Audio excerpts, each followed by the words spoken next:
mais yow nu ñuy def pour nga am xaalis xamuñu ko. d'accord alors ci moo tax soo gisee dans leur seen wax yëpp ils parlent pas comment faire pour que les Sénégalais am xaalis na fay impôt na joxe impôt kii fay impôt loolu rek na xam. ku néew mais qu'est-ce qu'on va faire ku néew xaarloo une politique dynamique boo xamante nii. on est là depuis 8 mois. dina dem répondre ji ci référentiel 2050. on est là depuis 8 mois. da ngaa gis benn yoon bu nu woon ne ça que je vais faire pour enrichir les entreprises sénégalaises là pour enrichir les Sénégalais les salariés et cetera mais salariés wàññi li ngay dagg seen salaire déjà dina lu bëri day dugg seen poche. oui parce qu'ils ont la TVA tu diminues 18 à 10% lu bëri dugg seen poche même location day wàcc mais loolu nag en contrepartie da ngay wàññi sa dépense. mais pourtant il y a des conseils interministériels yu ñuy mën a yoo xam ne nii c'est dans ce sens. xam nga ngeen baal ma gis nga Sénégal muy Ousmane Sonko. ay Diomaye ak ay Amadou Ba ñooñu xamuñu mënuñu. mais qu'est-ce qui fait que les Sénégalais tey su ma ñëwee di politique parce que damaa gis ñoo xam ne xamuñu mënuñu man am naa solution bi il faut ma ñëw bokk ci politique bi. d'accord parce que yàlla may na ma dem jàngi France jàmm États-Unis gis comment ces systèmes fonctionnent tu sais pourquoi ils sont développés ñun nag malheureusement on a tout le temps des gens issus du système ñoo xam ne yéen yàlla daf noonu natt ñu am ñëpp kenn mosu liggéey ci président Sénégal xam tey ban président Sénégal. de 1960 ba léegi. ne moo créé société bi dox na lii la embauché employé amul. on n'a eu que des présidents fonctionnaires. mais il y a eu également même extérieur bi ngay wax des présidents fonctionnaires qui ont changé ah. waaw qui ont changé dans ces pays là. Ouais. Il y a une certaine démocratie gis nga population bi leur système de vote da ngay teg nga débat. quand tu dis que fii ngay jëm ngay wax déedéet mais tey nu la mënee fal amuloo programme si jeune emploi Sénégal rek la am Sénégal da nga lay fal si dàgg sante donc c'est des gens qui n'ont jamais réfléchi pour te dire que yow jongal ba jël réew réfléchiroo noo ko nar a doxalee da nga laa jox réew mi ba pare. ngay xalaat nu may def ban projet laay teg pour mën développer dëkk bi c'est que t'as jamais réfléchi à ça. ci référentiel bi li mu génne doyul la parce que. mais référentiel bi nee nañu moom lañ teg ci seen projet politique moom la ñu tëgg. référentiel boobu. opérationnalisé ko en 2 jours ma defal la ko. ah bon. c'est des projections de l'ANSD qu'ils ont pris ne nii léegi lii c'est très facile c'est-à-dire que loolu nga bëgg a def mais noo koy defee. mais ils l'ont expliqué dedans hein. parce que dans le cadre économique économique dans le 20 pages j'ai expliqué dedans. dans le cadre économique su fekkente ne dañoo jël ci mode de financement ils ont parlé d'une économie endogène boo xam ne production bi war na mën a nekk loo xam ne ça va se produire à l'intérieur du pays ba pare servir au niveau national également aussi. comment ça se fait comment la koy defee. parce que financement yi ñuy wax. ci 3 secteurs yi mooy secteur public. secteur privé ak ci PPP yi est-ce que réellement li ñu fa joxe dans le cadre économique yow doy na la kon. c'est du n'importe quoi xam nga man si nga baal ma de nga baal ma. ñun suñu cuune mënu passé loolu temps budget de 10 milliards de dollars. Ouais. muy 5200 milliards 10 milliards de dollars sa recette passe aux 6 milliards. Ouais. Et tu te parles de consommation intérieure. Il y a pas de consommation intérieure c'est très faible c'est trop faible tu peux pas se baser sur la consommation intérieure pour développer wala yokk sa revenu c'est pas possible. mais une partie lay nekk. waaw mais loolu la xam nga ñun notre ñaaru am. waaw dans une économie. C'est une économie de consommation. ou mais basée sur l'exportation. Les pays qui sont riches qui ont beaucoup d'argent ñu mën a baser sur la consommation mais nous on est tellement pauvres la consommation intérieure du changer le problème qu'on a parce que indiwul xaalis donc on a besoin d'investissement direct étranger on a besoin que l'argent rentre dans le pays pour au moins ñu am benn pool d'argent boo xam ne dañ si mën a gis seen bopp donc on doit faire beaucoup d'exportation pour xaalis bi dugg qu'on passe de 10 à 20 à 30 à 50 à 100 milliards ba bés bu eggee nag ay 500 ba 1000 milliards nga mën nga wax ne développé nga mais quand tu es très pauvre que tu as 10 milliards de dollars moo loolu wecc la si langum si dëkk 10 milliards de dollars en comparaison avec les États-Unis moo la benn affaire bu ndaw rek. waaw États-Unis lu ñu jox seen armée 890 milliards à peu près de dollars. si benn at. d'accord mooy suñu budget sur 90 ans 89 ans à peu près. 89 ans suñu budget moom la États-Unis dépensé si benn at seen armée. est-ce que yaa ngi déglu wax. nga bëgg États-Unis lu mu am ñoom ngeen am ko moo la mooy lan su ma ko bëggee expliquer si benn comparaison mooy ko am benn kër bu am 500000 dépense. 500000 nga am dépense am 300000 salaire ngay leb 200000 chaque jour nga ni ma kii sàcc 20000 francs suñ ko delloo woon ak 50000 francs bu ñuy jënd ndugg chaque mois. suñ ko wàññi woon bañ di jënd ndugg léegi di bay di dundee. 500000 francs boobu mën naa si tabax immeuble. mënut a nekk. léegi yow sa dette extérieure ak dette intérieure su fekkente ni da nga ko bëgg a teg ci sensu ne tout le temps da ngay dem abbi ji ca bitim réew bëgg a construire une économie. waxuma da ngay abbi bitim réew de c'est vrai loolu laa da ngay fexe. waay di base économique sur l'exportation. L'exportation peut être des produits finis wala des matières premières des produits palpables wala mën nekk exportation intellectuelle. loolu moomuñu ko ñu ci bari ñu koy def sont des étrangers. non pas mën nga c'est-à-dire que on doit aller vers là-bas c'est-à-dire que tey état war na mën a jàppale benn nit mu créer usine. usine boobu di exporter mu di jàppale ay nit. c'est-à-dire que l'IDR. waay da nga ko def sur le plan macro mais pas sur micro. les grandes entreprises. l'IDR war a gën a supporter que les petites entreprises. parce que ñoom ñoo mën a dem sur le plan wër Afrique bi surtout nos voisins. d'exporter ay produits mais dem sur le plan international. mais loolu mënoo ko def tamit si t'as pas une monnaie. suñu monnaie bi dafa am doole trop que les gens pensent que am monnaie bu am doole moo baax au contraire c'est pas bon parce que monnaie bu am doole t'es pas compétitif sur le plan international. Tu peux pas vendre des produits soo gisee Chine di wàññi tout le temps sa monnaie c'est pour être le plus compétitif possible ba américain di leen accuser de manipulation. D'accord. Donc dafa am loo xam ne. vraiment dafa manque si réew c'est-à-dire il faut qu'on aide les entreprises. ñoom ñuy exporter xaalis di dugg si réew mi après la distribution yaa xool système de taxation boo koy def ba état di si am di ko redistribuer ba nit yi jot seen bopp donc su dee nga def taxation progressive. pour récupérer fii jox fa la yaa xam mais tamit c'est surtout tey exporter des produits intellectuels c'est-à-dire que tey nit mën a toog Sénégal yor ordinateur internet di générer ay millions wala ay milliards war na ma am Sénégal parce que day nekk Inde tey benn nit bu ndaw yor ordinateur am. di liggéey. et pourtant cette personne peut gagner 500 millions à 1 milliard. l'année fekk secteur boobu développé. non il a juste besoin d'internet parce que dans le monde il y a des gens qui ont besoin de développeurs. Ouais. Ils veulent des gens qui développent à un prix pas cher. Aux États-Unis ça coûte extrêmement cher donc dañuy ñëw rabattre fan Moyen-Orient Asie Afrique. foofu nañuy dem parce que c'est Europe de l'Est c'est là les prix les moins chers. mais on a des problèmes d'infrastructure en Afrique c'est-à-dire que amuñu internet. donc dañu fexe liggéey ci internet boobu et ça je pense qu'il faudra privatiser une certaine partie bon bugguma ko wax fii parce que ñoom loolu wax ñu copier mais il faut ñu. mais waxaat rek comme Sénégal lay. non dama lay wax lépp mais c'est-à-dire que internet il faut ñu xool que ce soit accessible partout au Sénégal et à un coût moindre mais la façon dont c'est privatisé là c'est pas possible et il y aura jamais de compétition. D'accord. Parce que Orange va dominer tout le temps. Mais la deuxième chose la plus importante que da nga si war a liggéey le plus important le plus rapidement possible. c'est ces métiers d'avenir là que ce soit la science tey soo xoolee les hommes les plus riches au monde ou les plus grandes entreprises tey. les 3/4 sont dans la science tey soo leen xoolee de plus en plus on va vers ça les téléphones les projecteurs les voitures même soo demee France tey doo gis kenn si kees yi c'est-à-dire que c'est des caisses automatiques même léegi soo demee sa di fay léegi da ngay dugal si benn sa xaalis si machine. mu wecc la. même léegi sooy def check-out léegi da ngay teg si yére sama compte ñaata yére nga am donc da ngay dem soo demee Europe tu sens qu'il y a plus la présence humaine léegi c'est des machines qui ont tout remplacé donc ceux qui sont derrière qui programment les machines loolu métier d'entreprise d'avenir yi. donc ñun qu'est-ce qu'on va faire former nos jeunes dès le bas âge. ñu commencer dans la science yor ay tablettes di liggéey dem ci programmation et cetera. loolu c'est un problème à régler le plus rapidement possible. mais aujourd'hui on a un problème c'est-à-dire que le problème qu'on a la plupart des jeunes ne vont pas à l'école c'est le premier problème 57% d'analphabètes amul benn pays ci àdduna bi. réduire l'analphabétisation. amul benn pays ci àdduna bi bu développé avec autant d'analphabètes amul xoolal pays yëpp développé. Il y a 90-95% de la population qui sait lire et écrire. D'accord. Mais dans ce sens, il y a une économie qui peut-être bien, nous devons moderniser. Intiki, gis naa également souligné ko. Internet également mo meuna am ben valeur bi. Mais monsieur Amidou, xana nga faté aussi que né secteur yoy non yépp liko wara mën financer, appui l'état daf ci bokku té guddi ñu tolni c'est cette économie mom mo nek ci guddi gu bëx sa tagul. Non loolu la xam nga da nga déglu sa lu ma waxul fan la j'ai parlé aussi des systèmes de taxation c'est que les taxes sont très élevées. C'est-à-dire que mais ils ont dit extravertir ko mu nekk lu ñu réduire ku ne mën joxe mais mu bañ la gaañ. waaw loolu la man les taxes sont très élevées ñun Sénégal on fait le double de certains pays africains tey Togo mi Sénégal on paie le double du Togo Togo ki nekk Togo di liggéey 15% ñun Sénégalais bi 30% dañuy fay comme avantage le Togolais tey man su ma nekkoon benn étranger bëgg investir en Afrique mais du ma dem Sénégal Togo laay dem parce que les taxes là-bas sont beaucoup plus avantageux. Donc dafa am benn problème boo xam ne ñun il faut que ñu régler ko c'est-à-dire le système de taxation est très élevé ñoom il faut que ñu xam tamit utee xaalis. mais surtout ut xaalis tout le temps des fois wàññi sa dépense de ses bokk.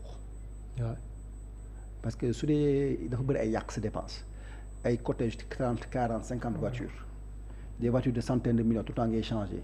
beaucoup d'employés beaucoup d'agences beaucoup de postes yoo xam ne amuñu benn njëriñ des baax tamit nga supprimer yooyu yëpp pour wàññi sa dépense bu baax a baax a baax. am nga yaakaar ñu supprimer ko progressivement. je pense bon gisuñu dara gisuñu benn signe même la caisse noire c'est des milliards soo xoolee la caisse noire soo ko defee sur les caisses noires soo ko defee sur 5 ans c'est parce que des centaines de milliards. ou une centaine de milliards donc loolu tamit mën a tëb mais malheureusement da nga kaa garder tuddee ko fonds secret donc les dépenses inutiles qui étaient là avant que l'opposition se plaignait maintenant qu'ils sont au pouvoir ñoo ko ne dépenses yooyu wàññuñu si dara. donc ñoo ngi ñaan am yaakaar. nañ ñoom ëllëg dinañ changer loolu mais pour l'instant gisuñu ko. mais lu gën a am solo. moom laa lay wax. tout ne peut da ngay dem wuti ay partenaires des investisseurs tey le Maroc fait un travail extraordinaire gis nga le Maroc moo ngi si tànk développement. Maroc soo bay 10 wala 15 ans mu génne mu nekk l'exemple de l'Afrique en matière de développement parce qu'ils ont su attirer les investisseurs. mais construire nañ tam une économie de base ah. non xam nga le Maroc ce qu'ils ont pu faire. ils ont attiré les investisseurs. parce que c'est un pays stable comme le Sénégal mais heureusement pour eux le système de taxation est très faible. Ils sont allés démarcher des gens ils ont pris des personnes compétentes qui savent où aller chercher quelle porte frapper pour nit yi ñëw ñun nag ñu fi jël ñëpp mosuñu voyage xam ne fu ñuy fëgg pour nit yi ñëw. mais boo amul économie à la base boo xam ne nii. non soxla économie à la base moom laa lay expliqué. parce que Sénégal aussi am na. soxla économie à la base gis nga la Chine s'est transformée du jour au lendemain gis nga la Chine dafa ñëw yeewu nekkoon ci mbay bi yeewu bàyyi mbay bi dem dugg ci affaire bi mais c'est l'État qui a financé c'est l'État qui a fait trouver les investisseurs américains et européens ñu ñëw foofu implanté wu. d'accord waaw soo gisee lépp ci àdduna bi Chine dañ koy defaree. ñun war na mën a def loolu war na organiser ay forum dem seeti gars yi prendre les chefs d'entreprise prendre les gens qui savent où trouver les gens ne kaay leen liggéey Sénégal on va vous faire ces avantages ñun nos systèmes de taxation est beaucoup plus faible le temps de transport est beaucoup plus court loolu yëpp c'est des avantages yoo xam ne soo ko indi Sénégal dañ ko am tu commences avec les usines parce que les usines t'as pas besoin vraiment d'un niveau intellectuel élevé. mais ñooñu itam dañuy ñëw imposer une mode de fonctionnement avec leurs entreprises.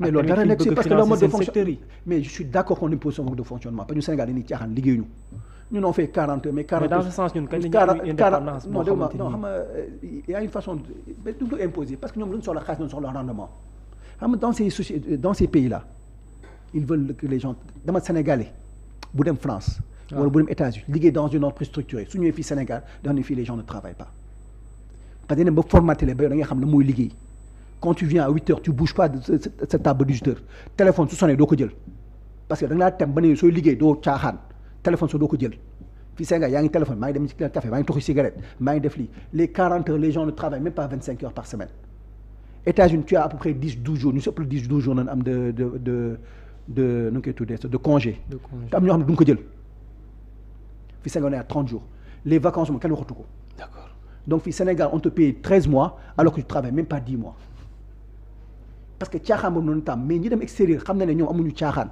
entreprise suñu ñëwee tamit caaxaan yooyu da nga koy dindi ñu ne da nga leen di bàyyi ngeen di xoolee noonu comme ça permet de formater Sénégal ñoo xam ne am de culture du travail américain di liggéey 60 heures par semaine sans problème. d'accord Sénégal su liggéey 40 heures sa commence di kaas sama heure sup non c'est pas normal lii esclavagisme la et cetera alors il faut ñu xoolaat ko la culture du travail foog ñu am ko américain su nekkee numéro 1 mondial dama seen dëkk tu vas comprendre c'est des gens qui travaillent dur du matin au soir. d'accord am la culture du travail loolu bëgg naa mu am Sénégal ñu am la culture du travail matin midi soir on travaille. d'accord am intérêt ne man à travail defuma ko pour sama bopp mais pour que l'entreprise se développe parce que si l'entreprise se développe damay gis sama bopp. effectivement yow kon dafa mel ni cette économie endogène bi ñuy wax convaincre la. du tout et on va voir gis nga lu mu wax nii soo xatul fii ak 2 ans 3 ans nga xool on va direct au mur. direct au mur mais xam nga ni. malgré les pôles là territoires yi ñuy wax nii. pôle territoire ça c'est des trucs de Macky Sall parce que les pôles territoires c'était quoi mooy lan. impôt yi dafa bëri léegi on va diminuer les impôts sur les pôles territoires au lieu de payer 30% léegi 15% ngay fay mooy moitié prix mooy lu mu doon wax léegi. loolu rek la mais au lieu de faire ça sur le plan national léegi da nga koy defi benn Diamniadio defi bële fële en espérant que ces gens vont aller dans ces pôles mais les gens ne vont pas aller dans ces pôles parce qu'il y a pas les infrastructures amul route amul internet amul dara. comment tu vas aller là-bas c'est prévu pourtant tout est prévu même dans le cadre de la formation. tout est prévu internet c'est pas eux. mais c'est prévu dans. non xam nga c'est prévu ak loo xam ne c'est indépendant de ta volonté du benn état tey du moom mooy xëcc internet Sonatel moo koy xëcc te Sonatel su koy xëcc c'est en fonction est-ce que naa am ay clients yoo xam ne dañ may fay tey nii soo xoolee même la banlieue à Dakar amuñu fibre optique mais c'est fait sciemment parce que Sonatel se dit que les gens qui sont dans la banlieue ñu jël abonnement seen kër bëriwul ñu seen téléphone la ñuy jël c'est fait sciemment. alors que normalement. alors que les moyens qu'il faut est-ce que du fa yóbbu nit ñi. waaw mu wàññi un petit peu l'exode rural. loolu tax l'internet bi. il faut ñu privatiser kii nationaliser benn partie bi. nationaliser parce que sinon les sociétés privées ne vont jamais faire ça. d'accord. di nga def ne nii def leen ko Sonatel va refuser. donc tu te retrouves avec kii di la def benn pôle territoire doo fa gis kenn. doo fa gis kenn Diamniadio le GESI qu'ils ont fait là à Diamniadio ils ont tous les problèmes du monde pour nit yi dem fa parce que dafa sori. en plus les gens n'ont pas de maison là-bas et cetera et cetera. Les pôles territoires là. L'idée je le comprends. L'idée mooy c'est de désenclaver. Est-ce que apprécier nga ko. non l'idée c'est de désenclaver. convaincre na la. non c'est pas possible. ah bon. on va voir. mais dans le cadre de l'agriculture également aussi. quand il faisait la couverture maladie universelle j'avais dit que ça n'avait pas marché fu mu mujj dafa marché wu. mais dans le cadre de l'agriculture aussi au niveau national Sénégal bari na lool ay terres et espace sauf terre irriguée ñu ngi wax que ñu gën ko prolonger mu gën a yaatu. au niveau national agriculture moo expliqué agriculture. je suis pas un expert en agriculture mais il y a une chaîne c'est da ngay soxla des machines. oui. pour pour faire l'agriculture. da ngay soxla terre d'abord. mais terre bi non terre bi moom yomb na. terre bi on l'a. mais le problème majeur qu'on a c'est l'eau. les moyens. non c'est l'eau le deuxième problème qu'on a parce que amul ndox doo béy donc ñun ñoo ngi gis nga américain ñu doon doxalee il y a 300-400 ans les européens mënuñ doxalee Sénégal ba léegi c'est-à-dire que mooy kobo yu nekk seen fas di sàmm. ñun da ngay nekk sa bant di sàmm di wër. gis nga yor sa gaal di napp ñoo ngi foofu. agriculture yor sa fas ak sa nag topp si ginnaaw ñoo ngi def loolu. loolu si film Cowboy nga ko doon gis. nga ñëw 300 ans après Sénégal yi di def loolu muy retard bu ñu am ak manque d'évolution bi tey Sénégalais ki ngay commencé Sénégalais yi bàyyi gaal dem si chalutier yi. lan moo ko mën a changer. il faut que les États les aident les organisent. parce que ñoom rek il faut que état jàppale gis nga Chine ma wax la benn affaire bu kii gis nga le marché du vin. waay chinois bu ko bëggee def dañoo jël ay chinois yu bëri yóbbu leen. ñu dem jàngi ko. waaw bu ñu ñëwee état jox leen ay terre jox leen xaalis ne dem leen def leen surveiller accompagner leen des partenariats public privé bu ñu demee ba mokkal ñu def benn transfert de l'actionnariat. Donc tu as vu comment ils ont fait. C'est très simple donc il y a rien à faire. Ça tu peux faire la même chose au niveau de pêche agriculture et cetera. Mais agriculture dafa am lu mu àndal. C'est que agriculture dafa àndal du ndox ak suuf rek la. non tey benn américain mën na la béy 100 hectares. matériel bi war. boobu laa waxee gis nga benn américain mën na la béyal 100 hectares. fii nga jël 100 sénégalais mu ñu ko béy. Il y a un problème de productivité. Donc il faut le matériel. Matériel pour récolter. waaw. Après il faut aussi quelque part pour stocker. waaw. Après soo stocker nga distribuer. Donc il y a plein de choses qu'il faut donc di nga soxla camion di nga soxla lieu de stockage di nga soxla matériel pour récolter. vraie infrastructure. waaw donc c'est toute une chaîne. waaye ñun nag doon foog soo amee ndox rek am kii ci rek le problème non ça règle pas le problème. donc pour avec le trou de. man muy dem ak. gars yi dañuy béy ba pare du am ku ñu koy jaay parce que ils ont trop produit on n'arrive pas à consommer tout ça rapidement mu yàqu comme soble bi muy yàqu chaque année rek. tool bay saa ñoroo mu yàqu gerte bi sax des fois day yàqu parce que ils ont du mal à distribuer parce que ñoom dañoo foog ne soo béyee rek gars dañ koy ñëw jël si. d'accord. Alors, et c'est ça qui marche pas donc il y a toute une chaîne de valeur là qu'il faut régler le plus rapidement possible et ñun on est juste en train de penser à l'eau mooy autoroute de l'eau boobu ñuy xalaat. waaw foofu noonu toll si xalaat bi donc xalaat bi noonu egg ba fële ñun si xalaat bi ñoo ngi fii noonu tollagum et on dit que dans 5 ans ça va produire des résultats loolu tax man ko gis na des fois soo nekkee si langum politique. waaw des fois da ngay am de la hauteur jël ñu xam nga wàcc sa bopp ñoo fëgg leen Amidou bëgg naa am naa soxla naa sa xam-xam de Amadou Ba loo xam si finance yow loo xam si lii yow loo xam si la yow nga woo leen nekk benn gouvernement d'union nationale vous travaillez pour développer le pays parce que Sénégal ñun ñëpp on a le même objectif je l'espère man je l'ai mooy Sénégal développé. tey suñu ñëwee lu baaxu naa leen ko wax sans langue de bois. est-ce que Amidou mu ngi ci posture boobu pour une collaboration. dégg nga man ñun suñu wax ma ko je vais leur dire sans langue de bois du ma ñëw ma fii pour nekk suq de ñëw di raamal Ousmane Sonko wala Diomaye du ma ko def. non naa leen ko comme sans langue de bois ne ko monsieur le président avec respect ça je suis pas d'accord que ça va marcher comme mu la ko waxee mu ne ma lu tax man ko lii qu'est-ce que tu proposes man ko lii waaw bu gën a garaaw sax man ko gisoon soo leen ma joxee j'ai pas besoin de poste. oui jox ma autorisation je travaille sur 2-3 mois. 2-3 mois. si vous voyez des résultats on va parler de poste jox ma benn décret wala benn affaire bu ndaw rek ne ma wala boole mag nit ma liggéey 2-3 mois nga gis ce que je produis ab ñu waxu poste pour man looloo gën mettre des gens compétents à la place qu'il faut. ñuy produire ngay xool di gis man loo tax su ma ñëwee soxla ma poste da ngay ñëw ne ma lii laa lay jox lii man ne lii laa mën a def tu vois les résultats ngeen accu ñu liggéey. pourtant on nous dit que dans le gouvernement il y a certains ministres ñu bari naan ma macha allah de ci xam-xam bi. mais on a besoin de résultats xam nga ñun Sénégal on. yow yaakaaroo ko ni malgré xam-xam bi. résultat non xam nga lan la wax résultat gisaguñ dara fii 8 mois yi. mais 8 mois tam teerul ak tamit. man déggoo lu mu la wax man tey passé su ma wooyee dama leen jox leen ma 3 mois. 3 mois. 3 mois laa leen wax si je 3 mois là je produis ñu wax où est-ce que je vais rentrer pour vous aider. si je produis pas nga ne ma xamuloo dara nga génne ma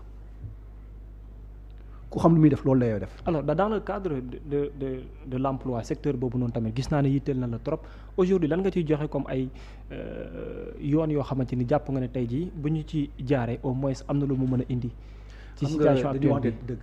waaw fii suñu problème yëpp Sénégal mooy c'est la pauvreté pauvreté bi ñuy wax mooy ñàkk xaalis. waaw ñàkk xaalis te ñàkk xaalis moom daan la koy may nga sàcc ko wala nga liggéey ko. waaw loolu de moo ci mën nekk. waaw may ko gars yi kenn nangul mais sàcc moom baaxul. donc liggéey moo fi des. certainement. waaw donc liggéey bi moo tax mu yitteel ma. parce que dama ne liggéey bi suñ ko réglé on règle beaucoup de problèmes. les 3/4 des problèmes qu'on voit instant yi c'est des symptômes de la pauvreté. gis na tey ñii di drogué wu ñii di prostitué wu. ñii di agressé. et cetera c'est des conséquences de la pauvreté. même les gens qui sont énervés aigris là c'est pas parce qu'ils aiment son côté. c'est parce que danoo sonn dëkk bi dafa metti ci ñoom. metti boobu moo indi benn animosité ci ñoom ba ñoom ñu mel ne ñëpp. la yow soo toogee ndax ay affaire de justice yu mel noonu yaa ngi nax sa bopp de ngir soo toogee 2 ans.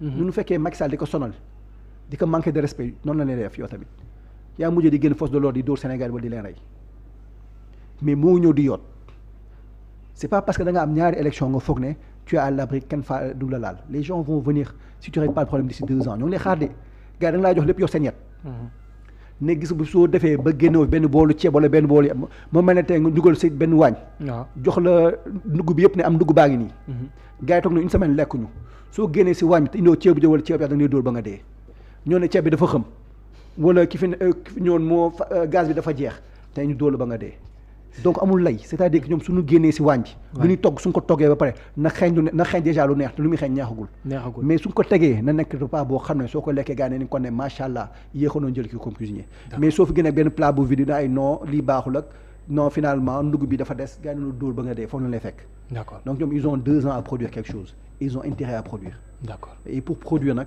il faut des gens compétents tey soo bëggee restaurant bëgg lekk bi neex da ngay jël de bons cuisiniers ñu toggal la mais malheureusement nag ay affaire de xarit ak ay sama jabar ak sama doom ak sama oncle ak sama cousin loolu ça règle pas le problème et on est dans ça te ñoom tamit dañoo am benn problème boo xam ne wóoluñu kenn ñoom waaw wóoluñu kenn l'impression que ça donne c'est-à-dire dañoo tëj lépp wóoluñu kenn parce que ñoom ku dugg yaa ngi espionné wala ku dugg yaa ngi def ñoom ñu c'est-à-dire l'actuel gouvernement voilà xam nga gouvernement Macky Sall il a été tellement trahi que ñoom tamit ñoo ngi ragal kenn ku dugg trahir leen donc ñoom da nga kaa bëgg a tëj lépp seen biir mais le problème que c'est ñi nekk seen biir ñu si bëri xamuñu mënuñu musuñu def. d'accord. amuñu les capacités intellectuelles ni l'expérience. mais qu'est-ce qu'il leur faut aussi. faut qu'ils ñu mel ni yéen. faut qu'ils s'ouvrent c'est-à-dire faut qu'ils aillent voir les gens. d'accord qu'ils aillent voir les gens mais même kii sama noonu la mais suñ ko woowee ñoo bokk lu ñu bëgg. su ma noom suñ ko woowee ñu ko na l'ennemi de mon ennemi est mon ami xaw ma wala l'ami de mon ami est mon. mais yéen warul mën a jafe pour yow ak Ousmane Sonko ah. non xam nga man nee naa leen man fu ma toog laay toog. parce que lu mu gàtt gàtt vous avez des relations. dans le passé xam nga loolu la xam nga gis naa benn waxin boo xam ne ñoo ngi koy def si langue politique. waaw moo xam ne ku am fulla ak fay da ngay toog fu ma toog. mais yow doo def loolu. parce que non damay toog fu ma toog parce que tey yow Ousmane Sonko suñu ne avant mars 2024 ku nekk fu mu nekkoon na toog foofu. waaw mais ci côté politique lay waxee je pense bien. wala xanaa du ci élection yi ne man ñii ñëw ñëpp man woowu ma la ñu ñëw donc quand les gens font le pas. mais yokku na ci ne ku ay yoxoom set te mu mën a jëriñ réew mi. waaw da xam nga les gens quand les gens font le pas nga weer leen en public mais dañuy téye seen bopp ñaaw seen fulla ak fayda dañuy téye seen bopp ñu ñàkk jom moom dañuy dem ne garaawul mën naa am lu am rek. mais yow waru la mën déranger nga. non man c'est-à-dire que man ñàkkuma jom. ñàkk jom mën ko boole si ñëpp sauf man. mais lu muy wax da nga ci gis sa bopp. waaw parce que tey su ma ñëwoon Ousmane Sonko wax ma loolu damay mer. mais est-ce que yow mais bu ma déggee mu wax loolu. waaw ma ne kii du ma ko seeti xalaatuma ko. ci koo sekkaloon yenn yi dans le passé. tey même si j'avais des choses à proposer du ma ko def. mais déet nag monsieur Thiaw. parce que dama ne nii moom toog na si télé di weer nit yi nit ñëw mu ne ma non man woowuma kenn ku ne toog ma ne ko ok ñëpp kon toog fu mu toog. man peut-être ba nga loolu sama défaut la damaa rëy. waaw mais peut-être bien. waaw tamit monsieur Thiaw am na benn doye boo xam ne war na mën dépasser loolu tamit. non damaa rëy xam nga lan la may wax. parce que vous êtes sénégalais. gis nga bu ma et commencé li ngay wut pour les gis nga bu ma sénégalais commencé la. di liggéey. waaw dem ay bitim réew ñu may fay ay millions. waaw. ñu ma magoon bëri na. boo doon dem salle bi di bokk ay tubaab yu bëri si salle bi ñoom ñëpp magoon ma nekk af nit ku ñuul mais sama xam-xam moo taxoon ñu jël ma foofu may liggéey ak ñoom. tey du ma wàcc si bopp sama bopp ne damay dimbali di wàcc sama bopp. est-ce que jaroo ko bu fekkee sa réew soxla na ko. dégg lu mu wax xam nga yow da ngay dimbali rek utoo si dara moo mel ne tey nga nekk sa kër yor benn 100,000 boolu ceeb ne may taalibe bi pour jàppale ko taalibe bi ñëw di la saaga doo toog sa kër seetaan ko wala nga ñëw di may taalibe yow soxlu ma sa dara doo toog di nga seetaan. pour yow foofu lañ mais moom su ñëwee ne la ni Thiaw dégg naa da ngaa mën a togg est-ce que doo ñëw jàpp si togg bi mais naa ñëw. ah mais le président est-ce que mais su toogee foofu ne man ku ñëw di togg man soxlawuma la ma toog fu ma toog ne amul.